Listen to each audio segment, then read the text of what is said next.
Foreign policy کا کباڑا کر کے رکھ دیا ہے۔ اب انہیں خیال آیا کہ بھائی تکبر، یہ بدماشی اور معاشی برتری کے زوم پر فورن پالیسی نہیں چل سکتی۔ انڈیا کو اسرائیل کی طرح دنیا بھر میں ہنٹ اینڈ کل آپریشنز کی اجازت نہیں دی جا سکتی، کیونکہ یورپ، امریکہ اور کینیڈا انڈیا کی طرف سے یہ سب بھگت چکے تھے۔ اوپر سے اب ان کی بدبختی کہ ویسٹ کے سامنے بھارت چین کے خلاف فرسٹ لائن آف ڈیفنس کے طور پہ معاشی فائدہ اٹھا رہا تھا۔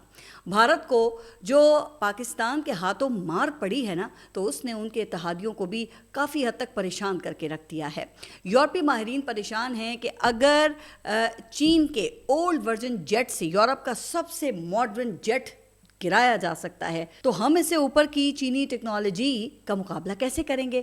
تو سب کو اپنی اپنی پریشانی میں مبتلا کرنے کے بعد اب مودی نے اپنا دوسرا چہرہ دکھایا ہے، اور وہ کیا ہے؟ اور وہ one mission, one message, one Bharat diplomacy کا نعرہ لگایا گیا ہے ان کی طرف سے، جس کے تحت انڈیا نے یہ 7 پارلیمانی وفود کا اعلان کیا ہے، جس میں اپوزیشن اور حکومت کے نمائندے مل کر یہ ایشیا، یورپ اور امریکہ کے اہم ممالک میں انڈیا کا مقدمہ لے کر جائیں گے۔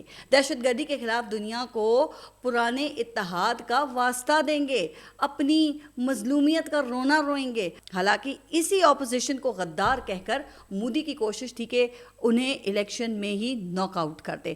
اب وہ اسی اپوزیشن کے ذریعے دنیا کو بے وقوف بنانے کی کوشش کر رہا ہے۔ اب one mission, one message, one Bharat کے ڈھونگ کو رچانے کے لیے یہ کانگریسی لیڈر ششی تھرور، مسلم نمائندہ اسد الدین اویسی، سو کالڈ کشمیری غلام نبی آزاد اور دیگر اپوزیشن جماعتوں اور قومیتوں کے لوگ جو ہیں ان کو جمع کیا گیا ہے، اور ان کو یہ ٹاسک دیا گیا ہے کہ جائیں اور پوری دنیا کو بتائیں کہ انڈیا کی کارروائیوں کا مقصد صرف دہشت گردی کے خلاف ریزولو شو کرنا تھا، اس سے زیادہ اور کچھ نہیں تھا۔ دنیا کو یقین دلانا ہے کہ انڈیا ملٹری کانفلکٹ میں نہیں جانا چاہتا، اور اس حوالے سے انہوں نے 3 اہداف مقرر کیے گئے ہیں ان کی طرف سے، جس میں نمبر 1 مطالبہ یہ ہے کہ دنیا پاکستان کے خلاف کسی بھی انڈین کارروائی کو صرف دہشت گردی کی لینس سے دیکھے، نہ کہ برابری کی سطح پر۔ اور اس کی وکالت میں وہی سارے رٹے رٹائے ڈائلاگز ہیں جو کہ بالی ووڈ کی فلم کی طرح زمینی حقائق سے زیادہ ماضی کے واقعات کو جوڑ کر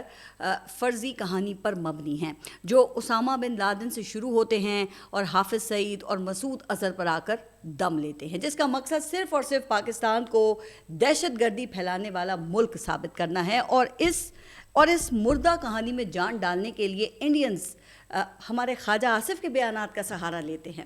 گودی میڈیا خواجہ آصف کو انڈیا کا سیکرٹ ویپن تک قرار دے چکا ہے۔ ویسے خواجہ آصف کے بیانات تو واقعی ڈیمیجنگ تھے، لیکن یہ سیکرٹ ویپن کہنا یہ تھوڑی سی زیادتی ہے۔ ویسے اگر خواجہ آصف حقیقت میں یہ وزارت دفاع چلا رہے ہوتے تو پھر یقین کیا جا سکتا تھا، لیکن انڈینز کی بدقسمتی ہے کہ U S department of defence Pakistan میں کم از کم خواجہ آصف سے رابطہ نہیں کرتا۔ اگر کر رہا ہوتا تو ان کے ہر بیان سے ایک ہی مطلب نہ نکلتا کہ اگر وہ پوچھ لیں ہم سے تمہیں کس بات کا غم ہے، تو پھر کس بات کا غم ہے اگر وہ پوچھ لیں ہم سے۔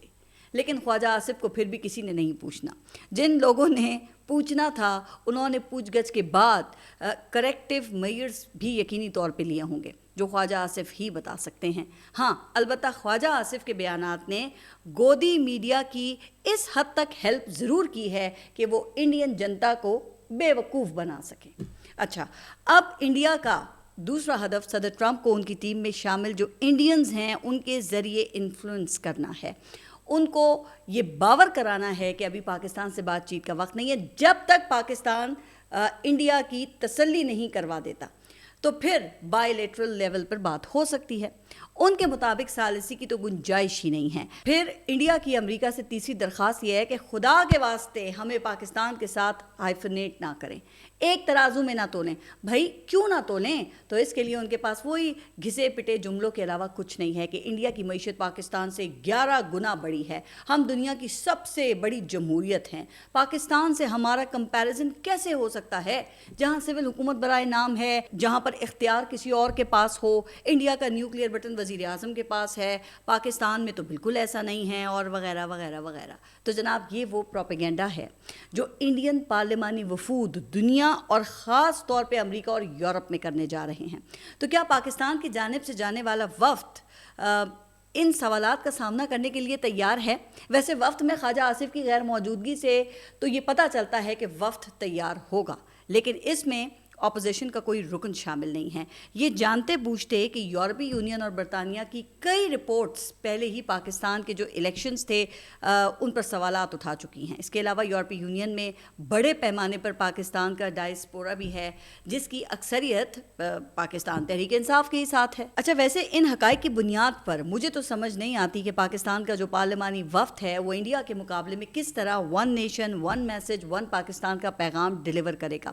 بلا شبہ وفد میں تجربہ کار سفارتکار شامل ہیں، لیکن سفارتکار تو دیکھیں پہلے بھی ان ممالک میں موجود ہوتے ہیں نا۔ اصل مقصد تو نمائندوں کے ذریعے پاکستانی عوام کا جو موقف ہے وہ دنیا تک پہنچانا ہے۔ کیا اپوزیشن کے بغیر قومی وحدت کا میسج پھر جائے گا؟ اگر اجتماعی اونرشپ نہیں ملتی تو کیا اس سے زیادہ یہ بہتر نہیں ہے کہ صرف ڈپلومیٹس پر مشتمل وفد ہی روانہ کیا جائے؟ دیکھیں، اب ملٹری نے تو اپنا کام کر لیا ہے، لیکن اب یہ وزیر اعظم کی کیا ذمہ داری نہیں بنتی کہ وہ اس وقت تمام جو پولیٹیکل پارٹیز ہیں ان کو قومی سلامتی پالیسی پہ ساتھ لے کر چلیں؟ یہ کوئی ششی تھرور بمقابلہ بلاول بھٹو تو نہیں ہے، یہ پاکستان بمقابلہ انڈیا ہے۔ بلاول بھٹو بہت اچھے دلائل دیں گے، لیکن کیا دنیا اس کو پاکستان کے عوام کی اجتماعی اونرشپ کے درجے پر رکھے گی؟ ویسے لگتا ہے کہ وزیر اعظم شہباز شریف کی ترجیحات تو کچھ اور ہی ہیں اس وقت میں۔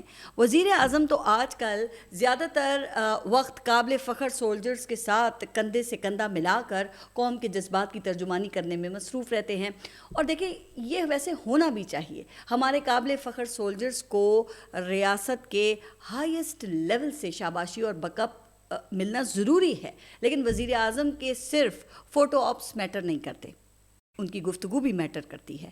ساری دنیا خاص کر کے انڈیا اس کو مانیٹر کرتا ہے۔ ایسے ہی ایک موقع پر وزیر اعظم شہباز شریف نے کہا تھا کہ ہم نے تو 71 کا بدلہ لے لیا ہے۔ اب مجھے تو نہیں معلوم کہ شہباز شریف صاحب نے کس بنیاد پر یہ بات کی ہے اور یہ بات کرنے کا ان کا مقصد کیا تھا۔ جہاں تک میری معلومات ہیں، سن 71 میں پاکستان فزیکلی ٹوٹا تھا۔ کیا آج انڈیا فزیکلی ٹوٹا ہے؟ ہاں، اس کا غرور ضرور ٹوٹا ہے، جو 65 میں بھی ٹوٹا اور 2019 میں بھی ٹوٹا تھا۔ تو اگر ان دونوں واقعات کی مثال دی جاتی، یعنی کہ 65 کی اور 2019 کی، تو سمجھ میں آتا، مگر 71 کا کوئی تناظر سمجھ میں نہیں آیا۔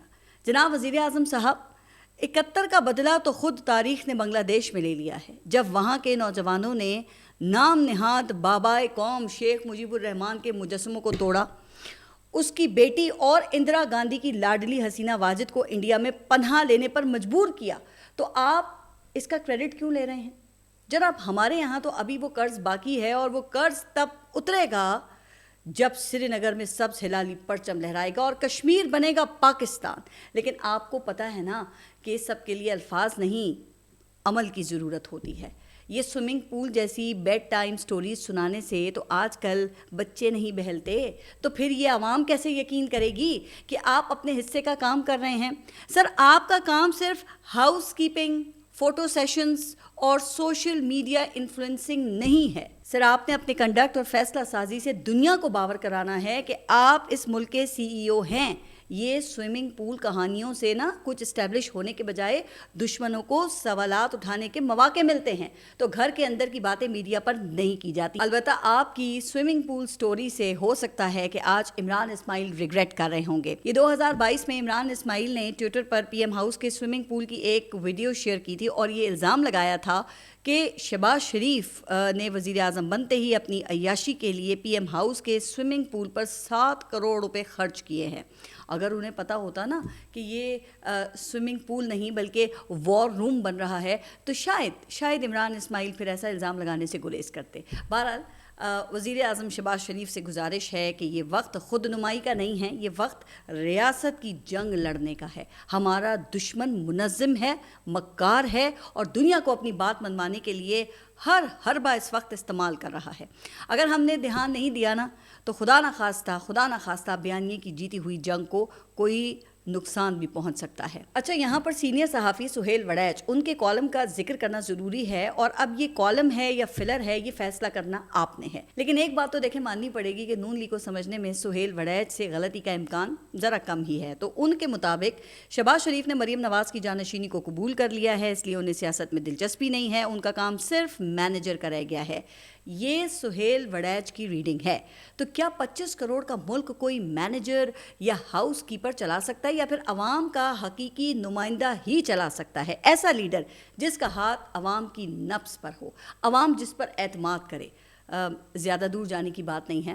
آپ انڈیا کے خلاف پاکستان کے بیانیے کو پروموٹ کرنے کے حوالے سے ذرا یہ سوشل میڈیا کے جو اعداد و شمار ہیں ان کو دیکھ لیں، جس کے مطابق پی ٹی آئی کے آفیشیل ایکس اکاؤنٹ سے 8 اور 12 مئی کے دوران 641 پوسٹیں کی گئیں، جن میں انڈیا کے پروپیگنڈے کا جواب دیا گیا، اور پی ٹی آئی کی ریچ 5.5 کروڑ صارفین تک ہوئی، جبکہ نون لیگ نے 184 پوسٹیں کیں جن کی ریچ 2.5 کروڑ تھی۔ تو دیکھیں اس طرح تو پھر یہ واضح طور پر یہ کہا جا سکتا ہے نا کہ پاکستان تحریک انصاف سوشل میڈیا کو قومی بیانی کی ترویج میں ایج حاصل ہوا۔ سوشل میڈیا کے ان اعداد و شمار اور کچھ دیگر پیش رفت کو ہی بنیاد بنا کر اس وقت بھی عمران خان اور اسٹیبلشمنٹ کی ڈیل کی قیاس آرائیاں ہو رہی ہیں، اور اس حوالے سے سینئر صحافی انصار عباسی صاحب گزشتہ کئی ماہ سے اس ڈیولپنگ سٹوری کو وہ لیڈ کر رہے ہیں، لیکن ابھی تک ان کے مطابق عمران خان اور اسٹیبلشمنٹ کے درمیان کوئی بھی براہ راست رابطہ یا بات چیت نہیں ہوئی ہے۔ لیکن پھر 10 مئی کے بعد کچھ سوشل میڈیا ایکٹیوسٹ اور ولاگرز نے جیل میں عمران خان کو مبینہ طور پہ دی گئی ایک اعلیٰ سطحی بریفنگ کا بھی دعویٰ کیا ہے، جس کے بعد دعوے کے مطابق ایکس سے پاکستان میں پابندی اٹھائی گئی۔ پھر پاکستان تحریک انصاف کے سوشل میڈیا کو عمران خان کا پیغام دیا گیا، جس میں عمران خان نے انڈیا کے خلاف بیانیے کی جنگ لڑنے کی ہدایات دی۔ اچھا، اس ڈیولپمنٹ کے بعد سینئر صحافی نجم سیٹھی نے یہ تک کہہ دیا کہ اسٹیبلشمنٹ اور عمران خان کے درمیان MOU پر اتفاق ہوا ہے، جس کے تحت ریلیف پروسیس اور پی ٹی آئی کو سپیس دینے کا روڈ میپ طے ہو گیا ہے۔